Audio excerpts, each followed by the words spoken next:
Cari amici di Generiamo Salute, oggi abbiamo il grande onore e privilegio di ospitare per le nostre interviste su un mondo che può e deve cambiare, Virginie Joly, una delle migliori rappresentanti delle donne nel mondo del vino. Bonjour Virginie et merci d'être avec nous aujourd'hui. Bonjour, avec plaisir. Il mestiere di vigneron, di winemaker, è difficile, quasi un mestiere spietato. Si tratta di veri e propri artisti che hanno nella loro vita forse 30-40 occasioni di esprimere il loro talento. La vendemmia e la realizzazione di quel vino cade infatti una sola volta all'anno. Se fai uno sbaglio non c'è modo di riparare l'anno successivo. La sua casa vinicola produce uno dei migliori bianchi di Francia, appunto il Clos de la Coulée de Serran, uno Chenin Blanc in purezza. Parliamo dell'aristocrazia del vino nel mondo. Un vecchio vignaiolo piemontese, saggio e ricco di esperienza, diceva che il vino si fa nella vigna. In cantina, se sei bravo, puoi cercare di non rovinare il prodotto che hai ottenuto nei campi.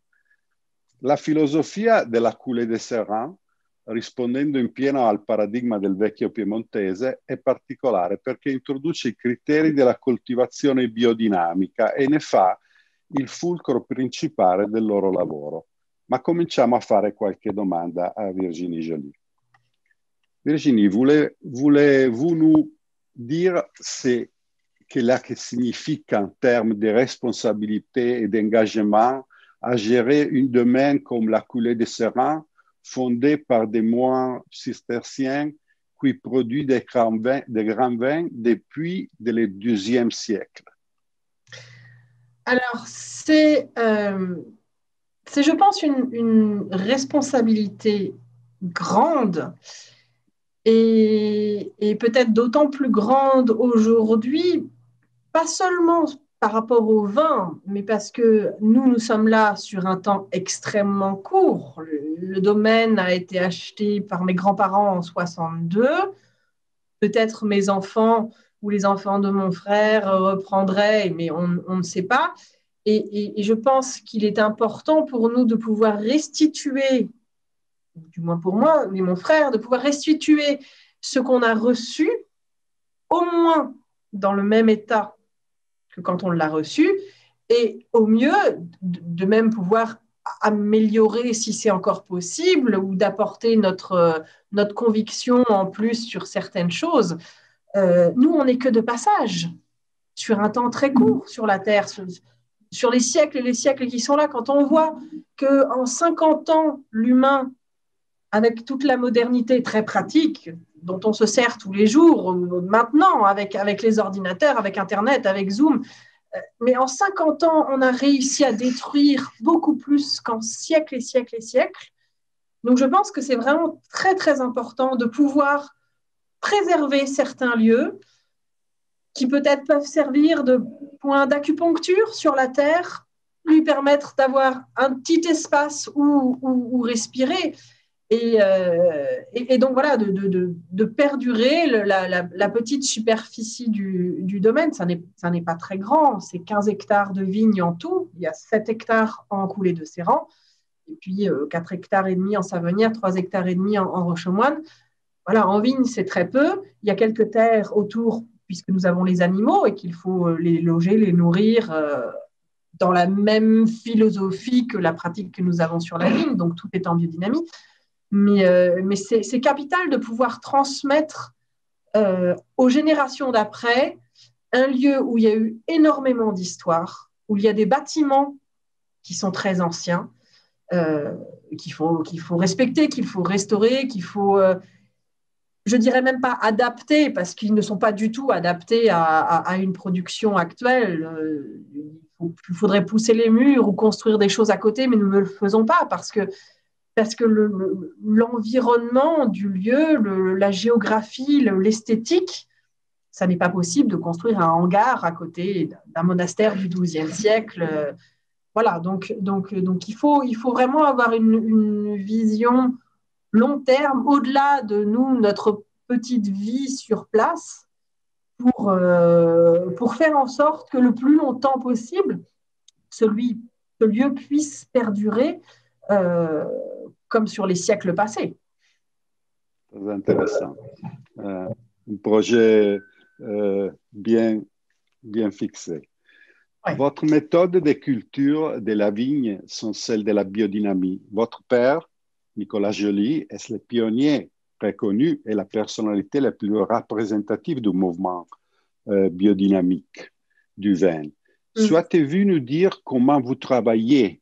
Quels sont les avantages et les différences avec la viticulture traditionnelle à base des produits chimiques?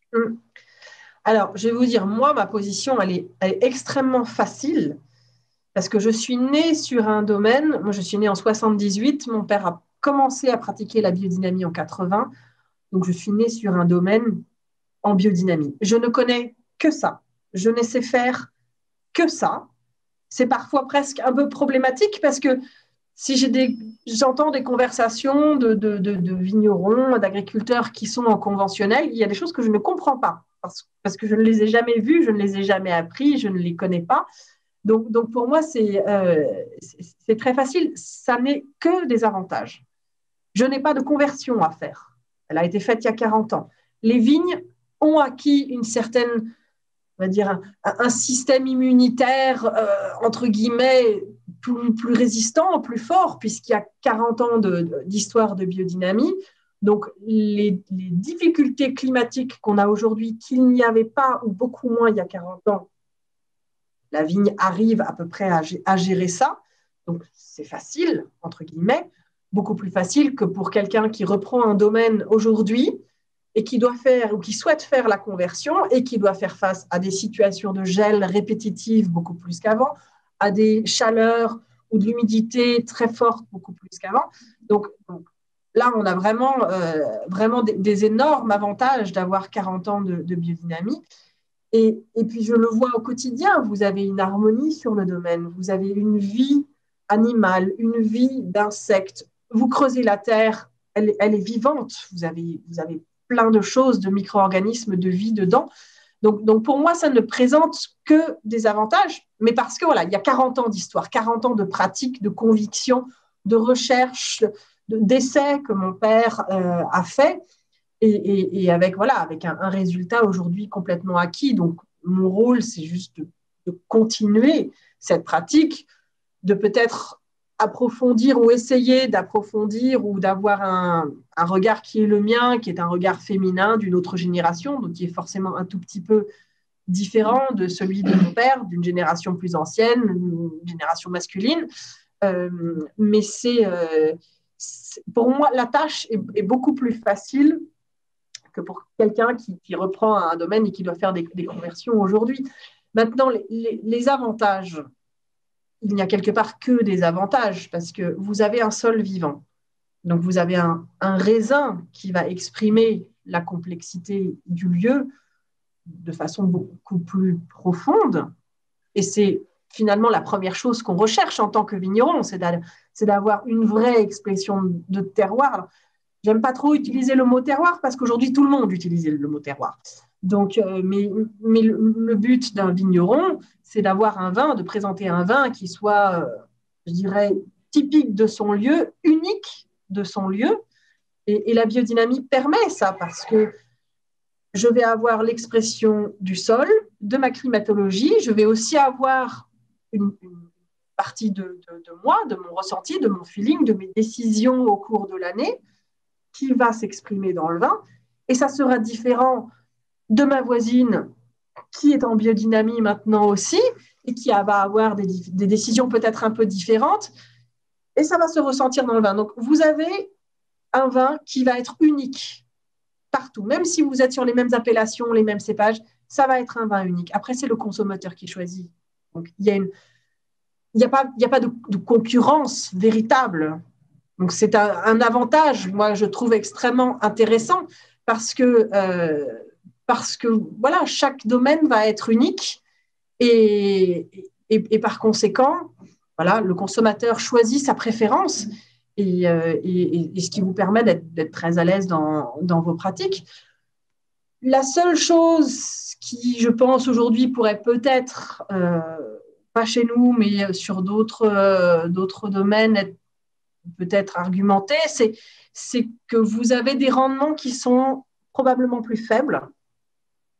Donc, quand vous faites une conversion, vous avez quand même des frais à apporter pour aider la vigne à s'adapter à cette nouvelle situation et vous avez une baisse de rendement. Donc, voilà, il faut apprendre à dealer avec ça. Mais nous avons historiquement des rendements qui sont extrêmement faibles, de l'ordre de 20 à 25 hecto-hectares maximum sur les 3 vins. Donc, voilà, la différence de rendement aujourd'hui ne se fait pas sentir. Des désavantages, je n'en connais pas. Je n'en connais pas. Vous avez une satisfaction de travailler, je dirais, en symbiose avec ce qui vous entoure. Vous avez une satisfaction que votre équipe qui travaille avec vous, qui participe à l'élaboration du vin, qui met une partie de ses tripes aussi dans le vin par leur travail.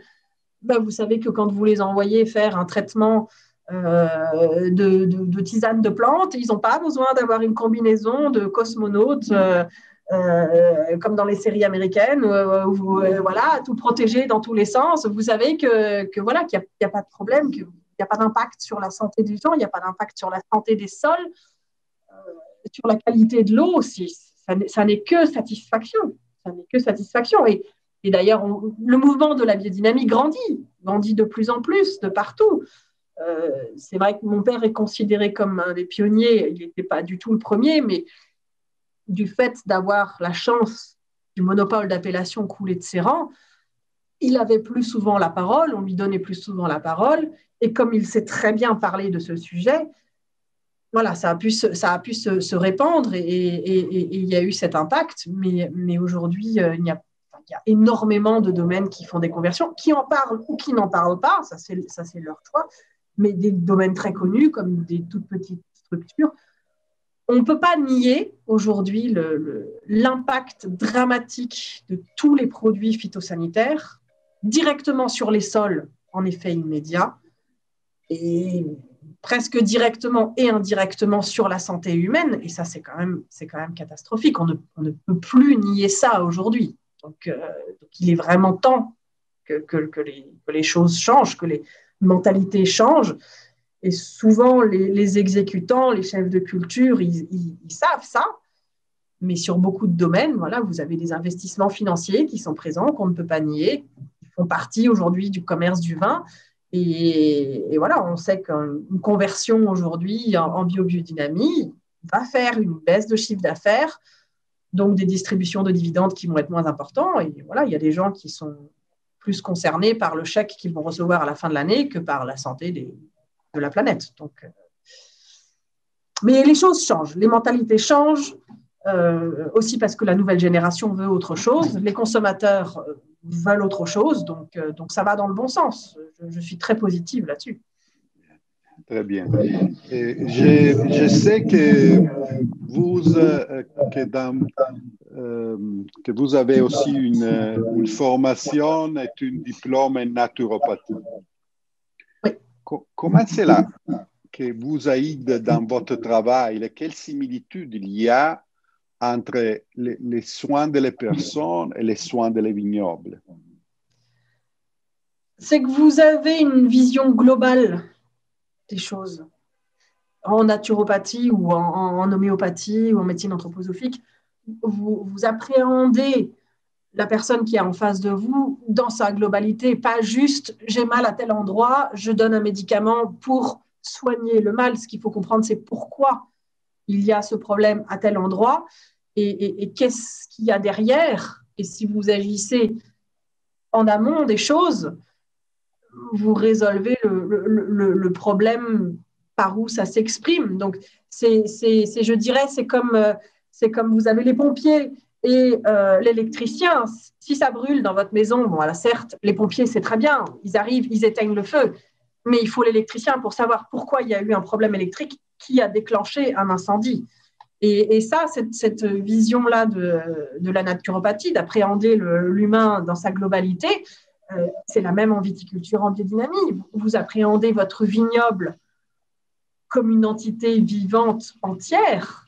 Et s'il y a dans tel ou tel endroit quelque chose qui s'exprime, Il faut comprendre pourquoi, qu'est-ce qu'on a eu comme geste avant, geste agricole, traitement qui peut-être n'aurait pas été adapté sur l'ensemble du lieu, et comment est-ce qu'on peut rétablir un équilibre général pour que, voilà, pour que la vigne, quelque part, s'auto-guérisse, finalement. Alors, en suivant, quelle contribution pour les approches systématiques comme vous avez dit, l'homéopathie, l'anthroposophie et la biodynamie, il y a aussi l'agro-homéopathie, Ouais. pouvant apporter à la construction d'un avenir plus durable en temps de crise comme l'actuelle, avec la nécessité de reconstruire nos paradigmes d'existence. Ben, je pense qu'il faut, alors ça ne se fera pas en 2 jours et sans doute pas sans douleur, parce que je pense que c'est un changement fondamental de toutes nos habitudes de vie, de consommation qu'il faut effectuer. En biodynamie, enfin, voilà, quand vous êtes un domaine, que ce soit un vignoble ou un agriculteur en biodynamie, voilà, c'est souvent des structures qui sont plus petites. C'est souvent des réseaux locaux, des réseaux de vente qui sont locales. On n'est plus du tout. Et moi, je vis du réseau international. Hein, nos vins sont principalement vendus à l'export, donc ça implique vraiment des grands changements. Mais essayez déjà de se recentrer sur les lieux, de rayonner, je dirais, à petite échelle, de réduire les superficies, de redonner les choses à taille humaine, en fait. Hein. L'humain est en mesure de gérer un certain volume de choses. Quand ça grossit, ça grossit, ça grossit. L'ère du big is beautiful, c'est fini. Maintenant, c'est vraiment le small is beautiful. C'est le local, c'est les interactions avec les différents acteurs d'une vie économique locale qui pourra, je pense, redonner un souffle et sans doute redonner aussi une forme de santé aux gens. On ne peut plus aujourd'hui. Vous regardez n'importe où, tout le monde, et moi pareil, tout le monde est sur son téléphone tout le temps. Vous êtes tout le temps hyper connecté à toute la Terre entière, tout le temps. Mais vous êtes toujours tout seul. Et encore plus 2020, où chacun a dû rester chez soi, etc. C'est un système qui ne va plus. Et c'est vrai que dans les pratiques, dans la philosophie de vie en biodynamie, à partir du moment où vous avez vraiment aussi cette conviction intérieure, parce que la pratique de la biodynamie en tant que telle, ce n'est pas difficile, et puis vous avez un contrôle par an, et puis vous avez votre papier biodynamie, je suis en biodynamie, mes vins sont super bons, bon, ça c'est une chose, ça existe, il y a des domaines qui pratiquent comme ça, mais je pense qu'il faut avoir une conviction intérieure. C'est-à-dire que ce n'est pas juste la pratique sur le vignoble, c'est votre pratique de vie aussi, c'est-à-dire l'ensemble de la maison, votre alimentation. Nous ici, on a alors beaucoup de choses qui sont autoproduites par le jardin de mon père, mais voilà, ce qu'on doit acheter, on l'achète en bio ou en biodynamie. La médecine, ça va être la médecine homéopathique et éviter au maximum la médecine allopathique. C'est vraiment, je pense, un changement de mentalité et qui n'est pas facile. Qui n'est pas facile parce que moi, je suis née dedans. Je ne vois que ça, je ne connais que ça et c'est une évidence. Et je n'ai pas eu de transformation psychologique à faire. Mais quelqu'un qui a toujours vécu en ville, qui ne connaît que ça, qui connaît ce qu'il a reçu par son éducation, c'est-à-dire, je ne sais pas, moi, aller manger en fast-food tous les samedis soirs, avoir son écran de télévision et son écran d'ordinateur juste à côté. Ça demande vraiment des prises de conscience et des transformations intérieures importantes. Et je ne pense pas facile pour beaucoup de gens à prendre, de changer complètement son mode de vie, sa vision des choses, ses habitudes, ce qui est presque inscrit en ses gènes de par ce qu'il a reçu. Ça sera un travail important. Mais à nouveau, de plus en plus de gens reviennent à la terre, quittent la ville parce qu'à un moment, ils ne savent pas pourquoi, mais ils disent on ne peut plus. Il faut autre chose. Il faut les gens ont envie de se reconnecter, mais dans le bon sens, c'est-à-dire se reconnecter à la terre, avoir une vie peut-être plus calme, peut-être plus posée, avec des relations peut-être plus saines aussi, moins de gens, mais avec plus d'échanges. Voilà, une qualité de vie qui, je pense, dans le monde actuel des choses, est de moins en moins existante. On a une fausse qualité de vie par un confort électronique de consommation, etc. Mais, mais ça ne nous apporte rien en développement intérieur. Donc, il y a encore un peu de chemin à faire. Oui, c'est vrai. Alors, très intéressant votre vision. Alors, dernière question. Voulez-nous parler de votre projet appelé Renaissance des appellations dans lesquelles vous êtes fortement engagé? Oui, oui, alors ça, c'est donc une association de vignerons que mon père a créée avec quelques collègues en 2000 ou 2001. Et c'était simplement de regrouper des vignerons qui avaient une philosophie de pratique et d'expression des vins pour permettre aux consommateurs et aux professionnels de goûter un peu autre chose que ce qu'on trouve partout dans les salons, etc. Donc, on a créé ce groupe de façon très simple, hein, c'était très ouvert. Au départ, il n'y avait pas de structure d'organisation. Et on organisait des dégustations un peu partout dans le monde, à prix coûtant, donc vraiment peu cher par rapport à ce qu'on nous propose dans des gros salons officiels.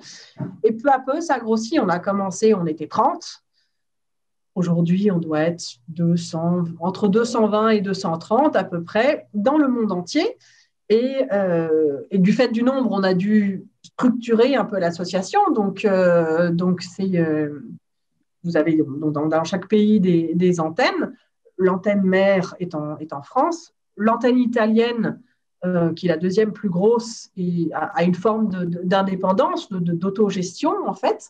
Et voilà, quand vous avez des nouveaux domaines qui souhaitent entrer dans Renaissance, bon, alors il faut une certification en biodynamie, évidemment.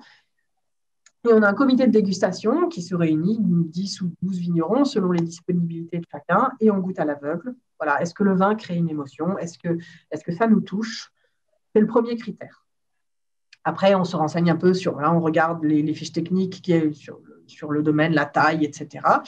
Et c'est une décision qui doit être unanime, c'est-à-dire que tout le monde doit être d'accord pour intégrer le nouveau domaine. Alors, il y a des vins où c'est tout de suite oui, il y a des vins où c'est en général tout de suite non, et puis il y a des vins qui demandent discussion, parce que c'est vivant, parce qu'au moment où vous l'avez ouvert, c'était peut-être pas le meilleur moment, donc on laisse un peu de côté, on essaie de regoûter le lendemain, le surlendemain, pour voir ce qu'il en est. Et c'est comme ça que ça fonctionne. Et c'est vrai qu'aujourd'hui, ce sont des dégustations qui ont vraiment du succès parce que voilà, il y a un retour au goût, au vrai goût, c'est-à-dire les expressions d'appellation qui étaient là avant toute l'industrie phytosanitaire, avant que les sols soient en grande partie détruits. Et c'est ce qui parle aux gens. Alors, vous en avez de toutes les sortes, de tous les prix, très renommés, pas du tout connus. Et c'est ce qui fait l'intérêt du groupe, c'est-à-dire que c'est voilà, tout le monde à les mêmes tables, tout le monde monte ses vins de la même façon. Et à nouveau, c'est le consommateur qui va choisir ce qui lui parle le plus, ce qui le touche. Ce qui va vous toucher me parlera peut-être moins à moi et inversement. Et c'est ça toute la magie du vin aussi. Parce qu'avant tout, ce qui compte, c'est quand même un vin qui vous parle. Oui. Bon, merci bien Virginie pour les temps que vous avez nous consacrés. Avec plaisir. J'espère vraiment de pouvoir venir bientôt à votre merveilleux domaine et de guster les fantastiques couleurs de la coulée de Serra. Ouais. Né, pas ici. C'est facile à la trouver. Pas très facile, mais c'est facile à la voir ici en Italie, mais les transporter, je vois les venir à boire là-bas. Ouais. Voilà, c'est vrai que quand on a la possibilité, nous, on est toujours très heureux d'accueillir, on a des visiteurs du monde entier, et c'est toujours un plaisir parce que vous avez aussi un regard extérieur. Nous, on voit tout le travail qu'il y a à faire, mais les visiteurs, voilà, ils ont un regard extérieur et ils nous disent, voilà, c'est la paix, le calme, l'harmonie qu'il peut y avoir dans le domaine, et c'est toujours pour nous extrêmement gratifiant. Et c'est vrai que quand on peut goûter un vin sur place dans un domaine, il y a quelque chose en plus, certainement. Le lieu apporte en plus. Donc, bienvenue dès que ce sera possible et dès que vous avez la possibilité. Oui, certainement. Au revoir et Merci. merci. Vraiment merci et salutations à votre père et bon travail pour toutes les votre choses. Au revoir. Merci beaucoup. Au revoir.